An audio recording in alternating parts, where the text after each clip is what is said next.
a quem se sinta bastante triste com esses eventos e inicia o ano de forma depressiva, né? E convidamos o psicólogo da Clínica Número do CAP de São Caetano, Danilo Cruz, para conversar com a gente na tarde de hoje. Boa tarde, Danilo. Feliz 2019 mais uma vez e bem-vindo de volta à Voz das Mulheres. Boa tarde, Márcia. Boa tarde, ouvintes da Rádio Excelsior. É uma maravilha estar aqui, começando o ano na minha primeira entrevista de 2019. Desejo muita saúde mental e emocional para você, Márcia, e para todos os ouvintes. Danilo, não existe receita, mas como lidar e vencer a depressão de início de ano? Bom, Márcia, o que é que acontece? Quando a gente pensa em termos de depressão de início de ano, a gente está falando muitas vezes de uma alternância de ciclo. Fechou-se um ciclo para começar um outro.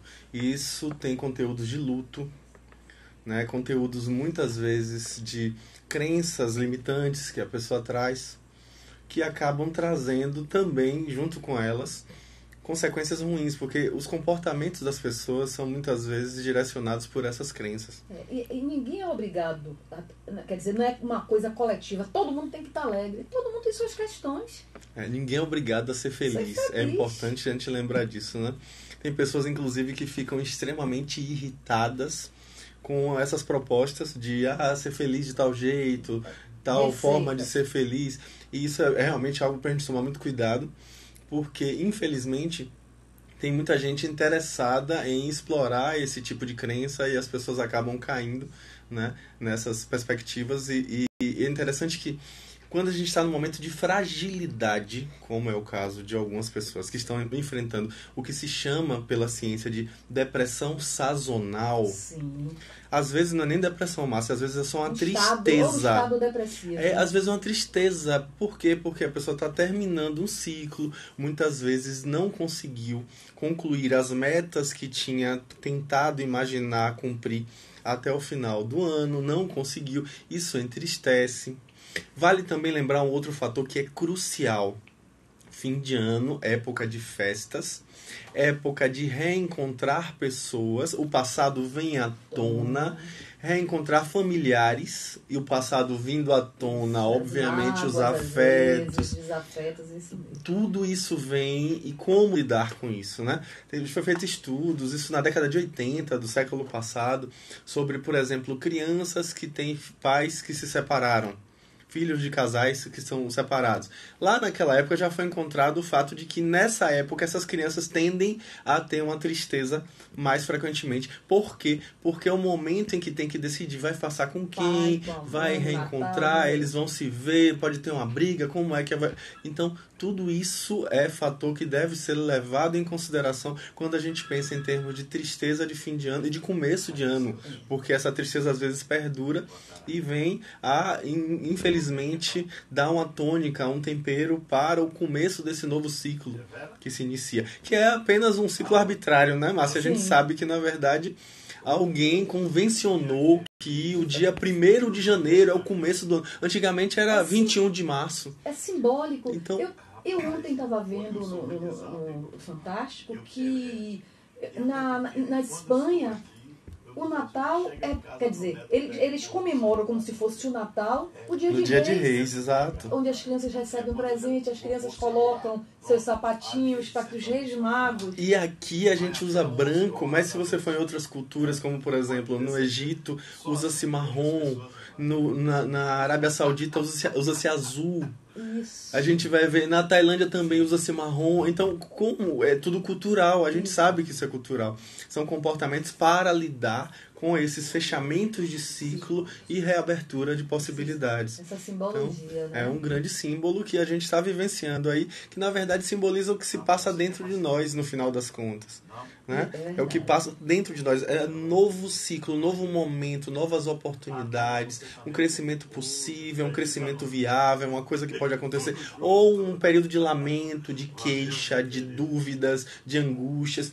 Tudo isso é o que está acontecendo dentro de nós. Então a gente incorpora essas crenças com os nossos comportamentos, exatamente. É curioso, você estava falando sobre criança, né? Crianças de pais separados. E aí me ocorreu, eu lembrei que meu neto, eu sempre trago exemplos de meu neto, mas é porque eu vivencio. Meu neto, Davi, ele vai fazer 9 anos agora em março.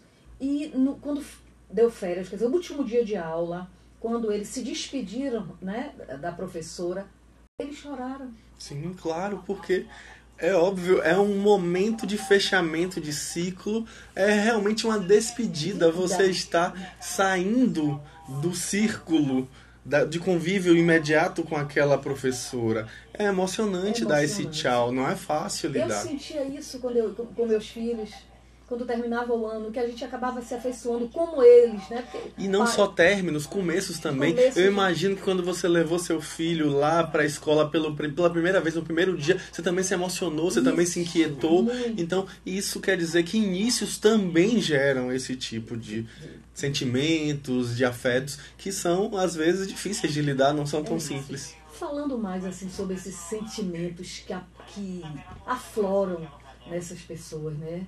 Nessas mudanças, porque é como se fosse uma coisa simbólica.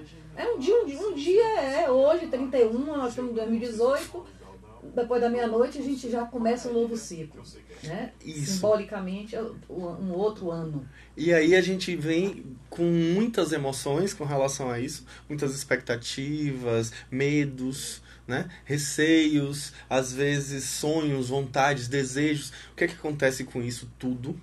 A gente acaba tendo inúmeros pensamentos inquietantes.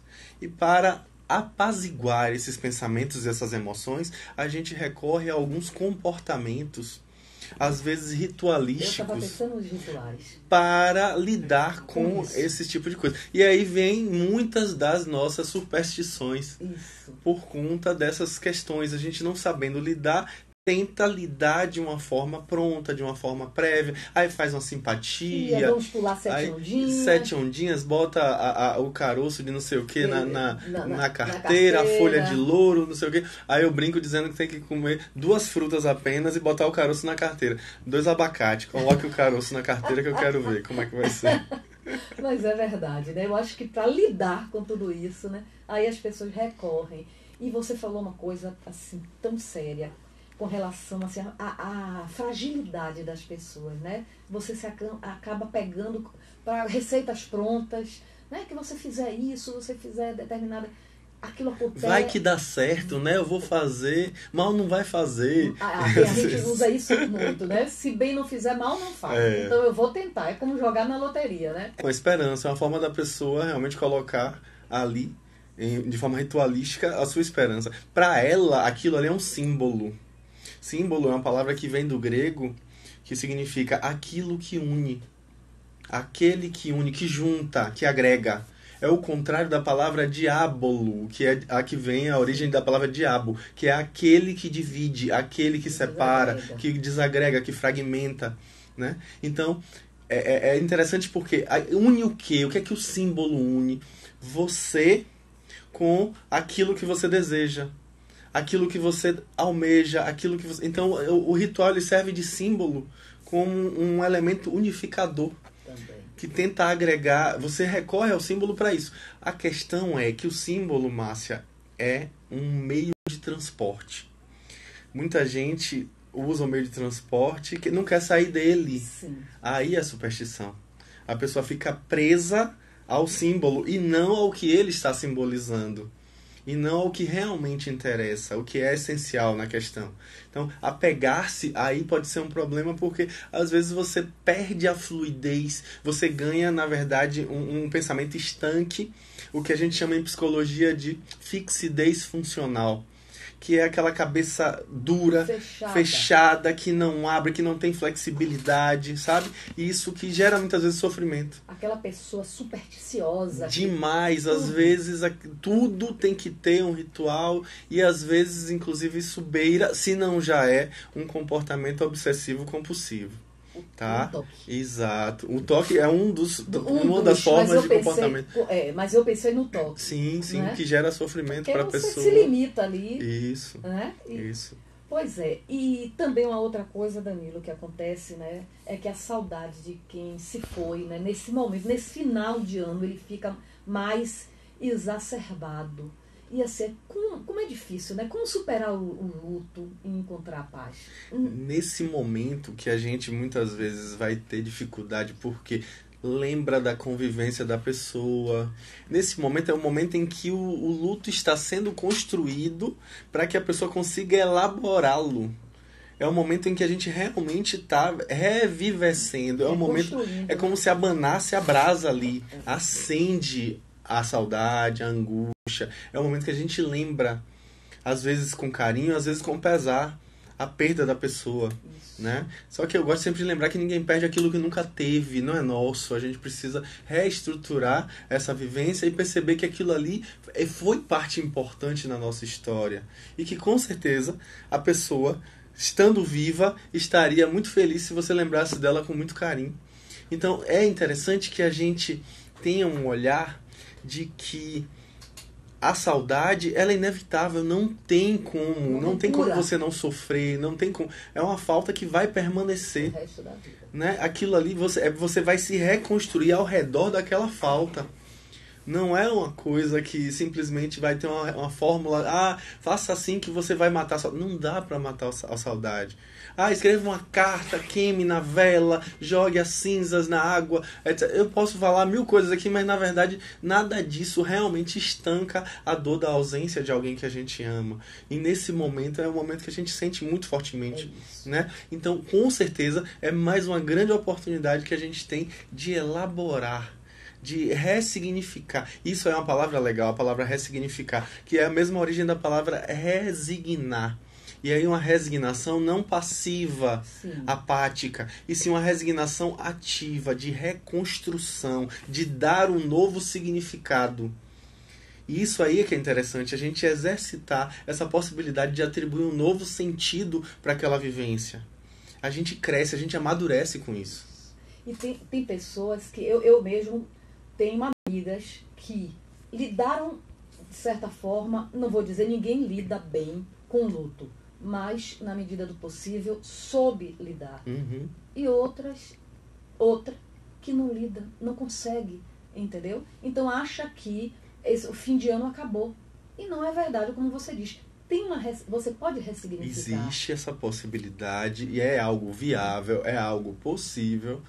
A grande questão é que muitas pessoas sentem que não sentir mais a saudade que sentia, não sofrer... É esquecer. É deixar de dar o devido respeito. É ser infiel até. É ser infiel a essa memória. E aí se julga como alguém, às vezes nem tá mais sentindo tanta dor, mas se impele sentir essa dor. Por quê? Porque eu não posso jamais esquecer. Entende? E aí às vezes retroalimenta uma dor que não é mais necessária. E que, como eu falei agora há pouco, com certeza a pessoa estando viva ia preferir que ela estivesse bem. Isso. Né? Certamente. Então, e como você diz, é o momento de abanar acender aquela brasa e abanar. Sim, com certeza. É complicado, né? E assim, mas você acha, Danilo, por exemplo, que essa melancolia de final de ano pode ter um aspecto positivo? Sempre tem. Aliás, é bom lembrar que toda a vivência, como diz um autor que eu gosto bastante, que é Carl Rogers, tudo na nossa vida é aprendizado. Ele diz que todos os fatos são amigos. Ou seja, sempre a gente aprende alguma coisa com as coisas. Né? Eu tenho até frase de Instagram, né, que é o que não é ganho é aprendizado. E aí no final das contas sempre é ganho, né? Porque aprendizado é ganho. Para poder Exato. dar um impulso e saltar melhor. Ganho com isso. Às vezes, no momento de melancolia, no momento de depressão, no momento de tristeza, é bom a gente deixar claro, né, que nem toda tristeza e melancolia é depressão. Tá? Depressão é uma doença com sintomas bem especificados, tá? É diferente da tristeza. Nem estados depressivos pode ser depressão, não é? Às vezes a pessoa tem um estado depressivo, mas em decorrência de uma outra doença. Por exemplo, o transtorno bipolar de humor. Sim. Aí ela vai ter o estado depressivo. Por quê? Porque é sintoma do transtorno bipolar. Não é necessariamente... O hipotireoidismo pode levar a pessoa a um comportamento depressivo e ela não está com depressão necessariamente. Entende? É uma depressão secundária ao problema orgânico. Então é preciso tratar o problema orgânico. Senão vai malhar em ferro frio. Exato. Tristeza com depressão, estado depressivo. Isso não é... E às vezes até, Márcia, a gente precisa tomar muito cuidado com isso. As pessoas romantizam a depressão. Isso não é de hoje não, ó. Os românticos lá da época dos condoreiros, os que morriam de tuberculose, eles também romantizavam a tristeza, o pesar da ausência da amada, que eles retratavam tão bem nas suas poesias. Mas aí é que tá, a gente tem que tomar cuidado, porque isso pode levar a um agravamento de sintomas e inclusive é um risco de morte. A pessoa tem prejuízos sociais, prejuízos no trabalho, né? Os prejuízos laborais são terríveis, que vai necessariamente levar a prejuízos financeiros, familiares, etc, etc. Então, romantizar transtorno mental é muito perigoso. A gente vê muita gente no Instagram, eu sou bipolar, como se isso fosse bonito. Isso. Uma pessoa bipolar sofre muito. É preciso tomar muito cuidado com essa romantização. Eu tenho pânico, eu tenho não sei o quê. E nisso acaba fazendo como se fosse bonitinho ter aquilo. E não é. Isso é uma coisa grave, precisa ser tratada, precisa ser cuidada. Não é uma coisa simples. Eu tive síndrome do pânico. Então, que sofrimento. Como é terrível, não é? É pior do que uma doença física. Então, é terrível. Você acha que vai morrer, é desesperador. Terrível. Então não tem nada de bonito nisso. Não tem o que a gente ficar romantizando e dizendo que tá tudo muito... eu estou deprimida. Porque eu tava ouvindo a música de não sei quemzinho que fala de que foi traído, etc e tal. Porque tá ouvindo a música, tá deprimida, como é isso, né? Deus, não sabe também o que é uma depressão. Do que é uma depressão. Então a gente tem que tomar muito cuidado com essas coisas, né? Para não romantizar. Isso. Sim, diga, Danilo. Mas assim, quando a gente pensa em termos de autocuidado, esse é um momento do ano que eu acho que é muito interessante para a gente aproveitar esse olhar que a gente faz para si. É um momento de pensar em perspectivas, em criar planos, em fazer metas. As pessoas às vezes constroem isso e isso pode ser muito positivo para a maioria das pessoas. Então que a gente use de forma correta, e inclua nessa listinha, nessas perspectivas que estão por vir, o autocuidado. Inclua a própria saúde emocional, a própria saúde mental. Inclua também o cuidar de si, num sentido mais amplo desse termo. Né? Não só para ficar bonitinho, sarado e postar foto na rede social. Não, é para também se sentir bem ao ponto de não precisar da aprovação de ninguém em rede social nenhuma. Né? É ter esse padrão de saúde emocional que é crucial. É aquela história, se todos ficassem cegos nesse momento, o que você teria para mostrar realmente? Né? É uma reflexão profunda. Pra gente interessar. Esse pensamento é importantíssimo. A gente às vezes vive numa sociedade de aparências. E infelizmente isso afeta diretamente a saúde emocional das pessoas. Com essa reflexão, eu vou para um intervalo comercial e você vai ver que a notícia fala sobre isso, sobre redes sociais. Vamos lá, Davi? Você fala. Meu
ele aí não dá atenção, ele se chateia, ela briga com ele. Ele diz que às vezes está jogando bola, ele quer ficar batendo papo com o pai, quando chega ela diz, Davi, seu pai está cansado, ele tem que o pai aceita. Então ele diz que o que é mais difícil para ele é a pensar porque ele fica só com o pai, ela não está, ela tem que fazer mas só que ela agora vai ser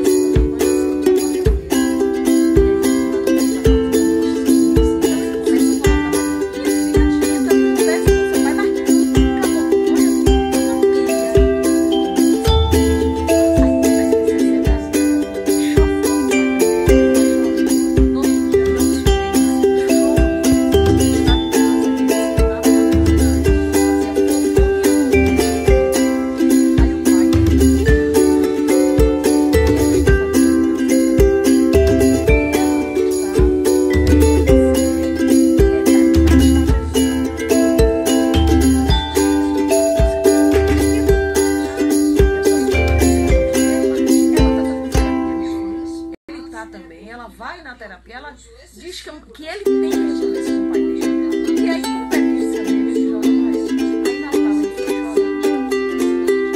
Réveillon, na hora que rompeu o ano, ele estava com ele grávida, com a mãe, com o namorado que ele gosta. Ele não faz isso.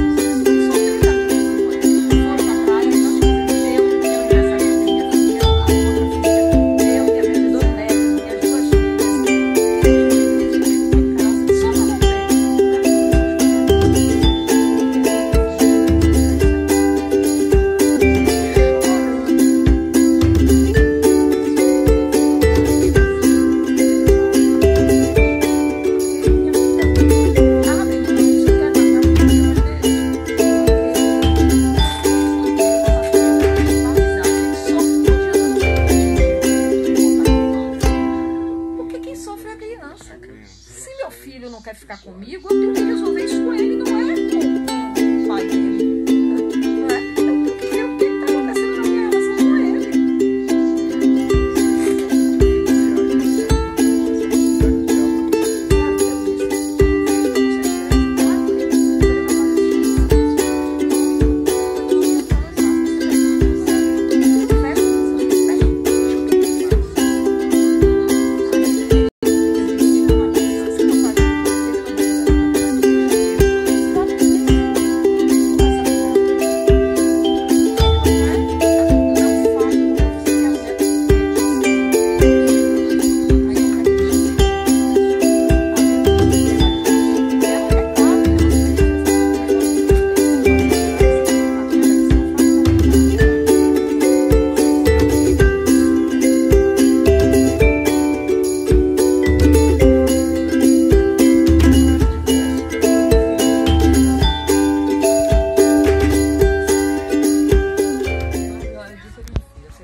Estamos de volta, estou conversando com Danilo Cruz, que é psicólogo da Clínica NUME e do CAP de São Caetano. Estamos falando sobre depressão de início de ano, promessas, objetivos, sorte. Então, se você quiser ligar, participar, o telefone é o 33287666 ou e-mail avozdasmulheres@1840.com.br.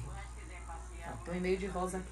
Rosa da boa tarde, ela diz assim: o sentimento de angústia por não ter conseguido cumprir todas as metas até o final do ano pode ser mais frequente. Aí ela pergunta: pode ser mais frequente em homem ou em mulheres? Eu nunca li nenhum Tem uma prevalência? Eu nunca li nenhum estudo específico falando sobre a tristeza com relação ao fim do ano não ter cumprido as metas. Mas existe uma prevalência maior de depressão em mulheres do que em homens, tá? Agora, assim, não dá pra gente dizer que essa depressão é a mesma da tristeza do final do ano. Não, né? Agora, a gente precisa levar em consideração aspectos culturais aí.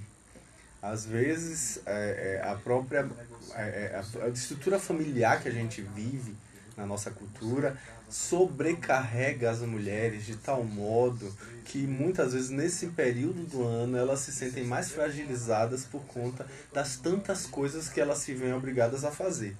Então a gente tem que ajeitar a festa da família, ver a festinha do trabalho, não sei o que, aí tem que comprar coisa, tem que comprar presentinho para não sei quemzinha, aí, sabe, fica uma coisa realmente mais intensa para as mulheres.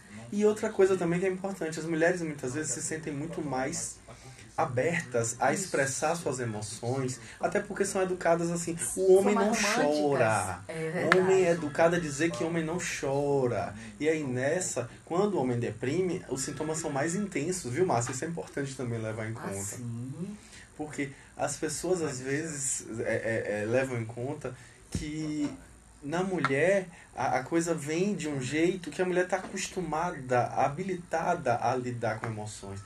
Enquanto que o homem, acostumado a negá-las, acostumado a fazer de conta que está tudo bem, faz o quê? Ele guarda. Sofre mais. E o que a boca cala, o corpo fala. Isso. E aí a gente vai ver que muitas vezes acontece de explodir um sintoma emocional, e no homem é muito mais difícil lidar, até pela própria inabilidade, analfabetismo emocional dele. É verdade, é verdade. E tem os ouvintes, Danilo. Rádio Excelsior, boa tarde. Boa tarde, Márcio. Boa tarde, quem está falando? É Ferreira, Márcio. Oi, Ferreira, tudo bem? Bem, tudo na paz. Boa tarde, Danilo. Boa tarde, aqui, ó. Danilo. Boa tarde, meu caro. A minha pergunta é a seguinte, Márcio. Por que quando nós estamos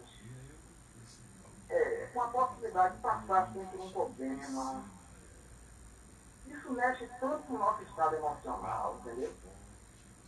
Não é um problema tão grande, mas é um problema. Sim. Isso está acontecendo comigo. E isso está mexendo muito no meu estado emocional. Eu queria saber do especialista aí por que isso acontece com o ser humano. Ferreira. Tá bom, Ferreira? Então, Ferreira, o que é que acontece? O que você está descrevendo se parece bastante com o nosso conceito de ansiedade. É uma antecipação, né, um receio, um medo de algo que pode acontecer ou pode não acontecer e a gente gostaria que acontecesse. Então a isso a gente dá o nome de ansiedade.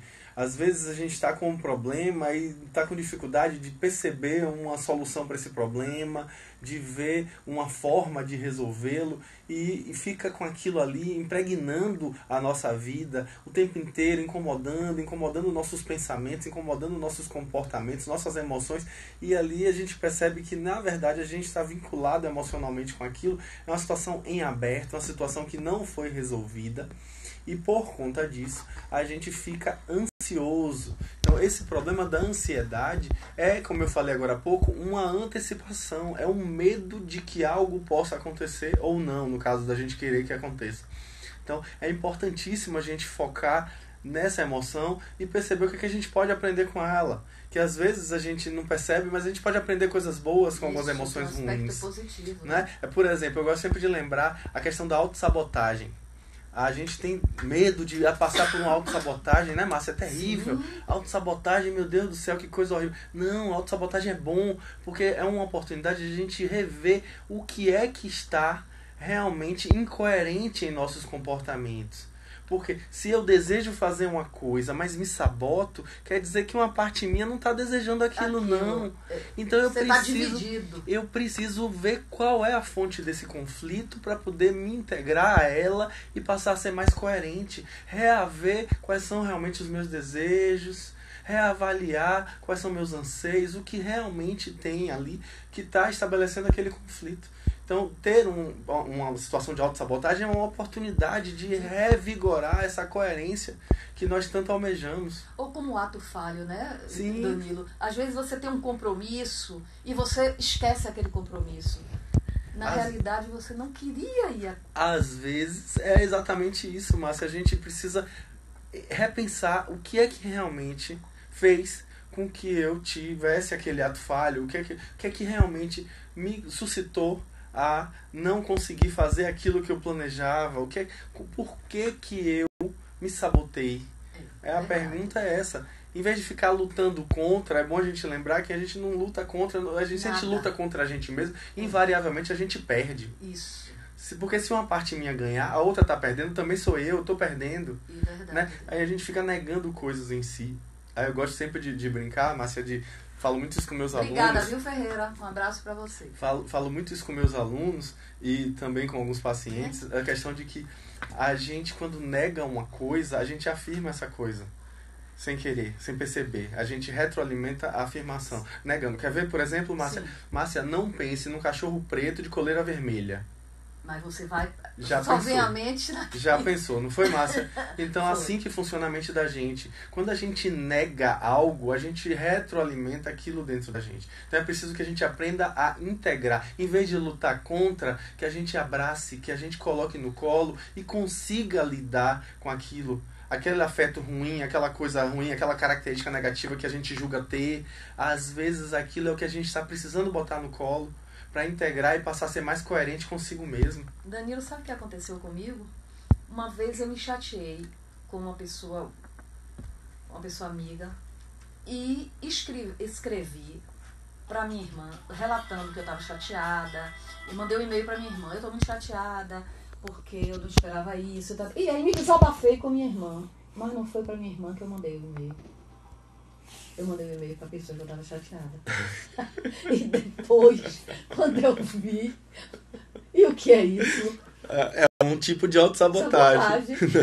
É um tipo de autossabotagem. Foi um grande ato falho que você fez. Foi. E que com certeza reestruturou sua relação com a pessoa. Foi, depois de uma forma... resolvemos. Mas foi até foi bom. Bem impactante, foi né? Bem impactante, mas no final deu tudo certo. Entende? Às vezes é uma partezinha sua que tá ali clamando por ser ouvida também. Uma partezinha sua que, estando em conflito com o todo da sua personalidade, tá mostrando: ó, eu tô aqui, presta atenção. Não é assim. Você não é o que você tá mostrando pros outros, eu não. Estava você é mais do que isso. Isso. Eu não estava preparada, né? Ou talvez achasse que não estava, para chamar a pessoa e falar. Isso. Naquele momento. E aí veio a roda da vida e deu um jeitinho de providenciar que você tivesse essa oportunidade. Né? São as chamadas sincronicidades, né? Isso, é verdade. As sincronicidades são essas coincidências significativas, né? Que a lei da lógica das probabilidades não explica. Ô Danilo, né, uma outra coisa, né? Que a gente estava falando, mas vamos falar mais um pouco, que é, né, terminando o ano, aí a temporada que a gente estava falando, né? De promessas, de objetivos, né, para esse novo ciclo, e a gente fica empolgada, né? E aí vamos prometer isso e aquilo, e na verdade às vezes a gente não... Às vezes as promessas... É uma coisa que eu sempre falo muito isso para o paciente. Nunca tome uma grande decisão, nem faça uma grande promessa se você estiver muito apaixonado, muito alegre, muito feliz, muito empolgado, ou muito triste, deprimido, decepcionado, frustrado, traído. Por quê? Porque quando você faz promessas ou grandes decisões, invariavelmente você não está ali presente realmente naquela promessa, naquela decisão. É impossibilidade. Aquela dor que você está vivendo ou aquela felicidade intensa tira você do aqui e agora, tira você do momento presente. Então é importantíssimo que a gente tome cuidado em ter uma cautela de esperar mais um tempo para tomar essa grande decisão ou para fazer essa grande promessa. É verdade, Danilo. E uma outra coisa também é que a gente se cobra, porque em vez de ser um momento da gente fazer uma autoanálise, bom, o que é que eu não fiz, o que eu fiz, né? E renovar aquilo que eu realmente quero que aconteça, mas não, a maioria das pessoas se cobram, não conseguem, né, atingir suas metas, e é um momento de tristeza, de fracasso. Se acha fracassei. É uma grande oportunidade de rever o método de fazer planejamento, né? O jeito de fazer metas, de criar esses planos, porque parece que a pessoa não está se conhecendo o suficiente para poder fazer planos plausíveis, execuíveis, coisas que realmente dá para concretizar. Então, é oportunidade, é aprendizado, é pensar, pô, já que eu não consegui. Então, o que é que quer dizer isso realmente? Quer dizer que eu talvez não tenha prestado atenção realmente na minha potencialidade, no que eu posso fazer realmente ou não. Então, é preciso tomar muito cuidado com isso. Né? Eu estava lendo que uma pesquisa revelou que promessas de final de ano não são cumpridas. Não, infelizmente, a maioria não são. Não são cumpridas. E aí não tem nada a ver com, né? E agora nós vamos atender o ouvinte. Rádio Excelsior, boa tarde. Boa tarde, Márcia. Oi, boa tarde, Gesivaldo, tudo bem? Boa tarde. Guarde o lenço branco que você a lágrima enxugou. Quando partiu o seu amor, você tem as mais belas saudades e lembranças, muitas vezes são tristes. Lembrança que no coração sincero guardou. Chora, chora, coração, você é um triste sofredor. Ô Danilo, aí vem as expressões, né, Danilo? Muitas vezes aí a pessoa se entrega de bebida, essas coisas, e não dorme, e coisa e tal, se perde, né, Danilo? É, rapaz, às vezes... Um abraço pra você. Obrigada, Gesivaldo. Obrigado. Às vezes a gente fica numa agonia danada, porque vai fazer, por exemplo, uma avaliação do que aconteceu no passado, e aí essa avaliação é cheia de interpretações, às vezes falhas. Quer ver uma coisa muito comum, Márcia? É dizer, eu sou azarento, eu sou azarado. Vamos né? falar de sorte, viu? E aí, nessa perspectiva, acaba construindo esse comportamento. Acaba construindo. E aí a pessoa fica angustiada, fica sem saber como é que faz, como é que lida, né? E é preciso tomar muito cuidado para que isso não seja um elemento a mais nesse sofrimento e nessa agonia. Né? Exatamente. Às vezes retroalimenta e intensifica, piora, né? A agonia, o fato é porque eu realmente nada tá certo para mim, eu não consigo. Aí fica naquela lamúria do céus, azar, coitadinho de mim. Eu acho que reclamação não serve para nada. Queixume, lamúria, né? Quer dizer falta de implicação, né? Reclamação nesse sentido, né? Porque a gente tem que reivindicar. Sim, reclamação como reivindicação é uma coisa. É importante, né? Mas tem que ter, né? reclamação como queixume Tem que ter reclamação no sentido de buscar. Por exemplo, políticas públicas em saúde mental. Precisamos. Mas você ficar se queixando paralisa, né? Paralisa. Mas no sábado eu até perguntei a você que você tinha uma matéria bem curiosa que falava sobre sorte. Né? Danilo, o que é mesmo sorte? Porque existem pessoas que atraem sorte e outras não. É uma coisa interessante que tem alguns estudiosos que se debruçam sobre isso. E um dos meus prediletos é um psicólogo chamado Richard Wiseman. O Wiseman, no caso, eu não sei exatamente qual é a pronúncia, mas ele é interessante porque ele diz exatamente o quê? Que pessoas sortudas, pessoas que se acham sortudas, geralmente se comportam de maneira sortuda. Então é o comportamento delas que conduz a esse resultado de sorte.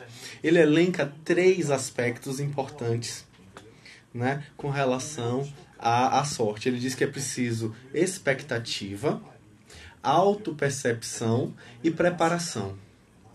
Expectativa, autopercepção e preparação.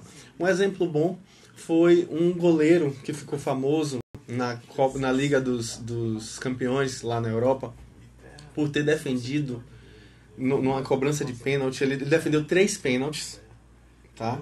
no jogo. Um pênalti que fez com que o jogo fosse para a cobrança de pênaltis. E nas 5 cobranças de pênaltis, ele defendeu 2 e acertou o lado que o jogador ia chutar em 3. Ou seja, em todas ele conseguiu acertar o lado que a bola ia. Como ele conseguiu fazer isso? Sorte? Aí depois ele foi dizer, na verdade foi preparação.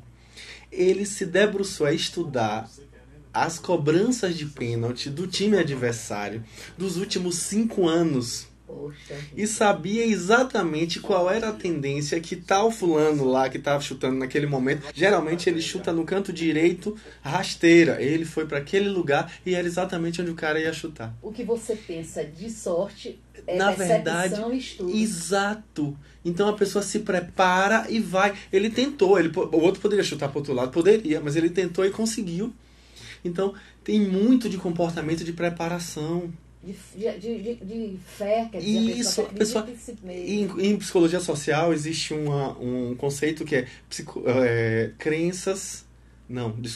profecias autorrealizadoras. O que é a profecia autorrealizadora? Se você acredita que é capaz, você é capaz.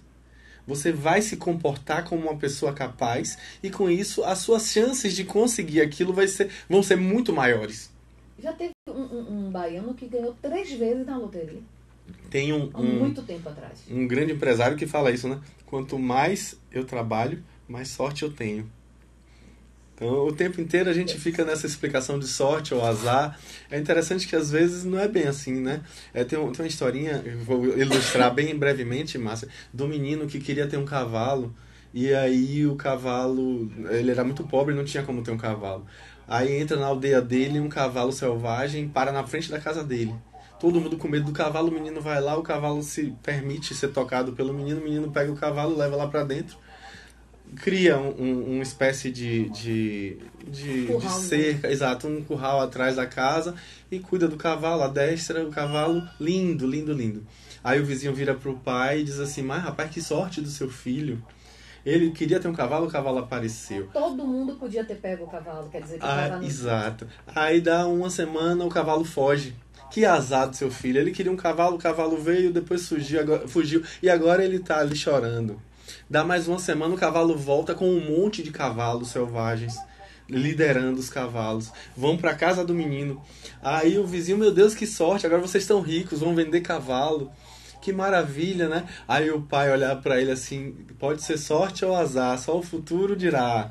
E aí, depois de uma semana, o menino adestrando os cavalos cai e quebra a perna. Aí o vizinho, que azar do menino.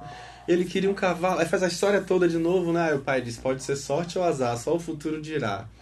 Dá uma semana, o reino do menino irrompe em guerra contra o reino vizinho.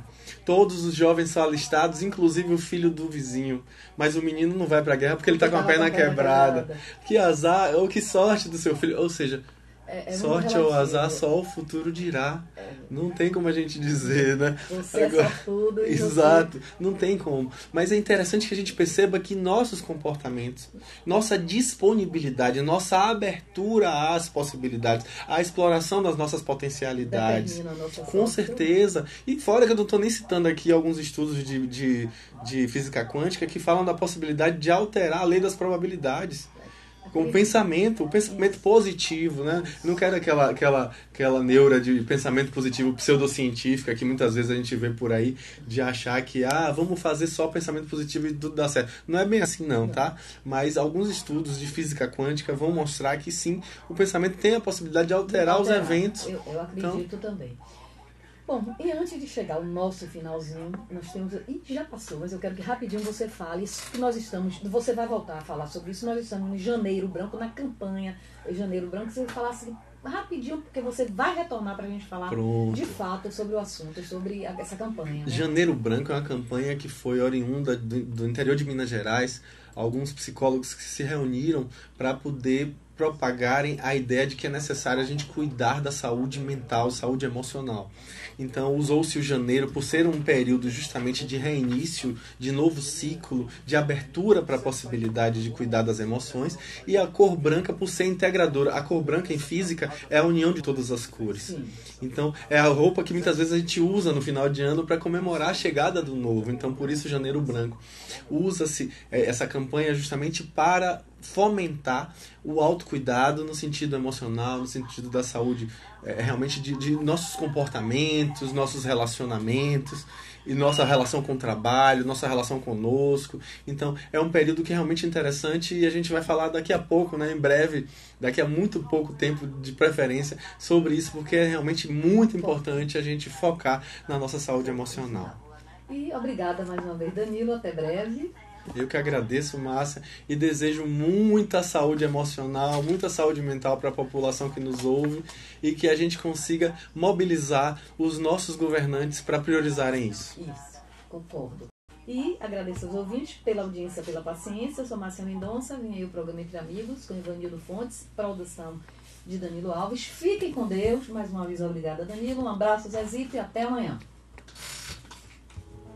Foi massa, viu?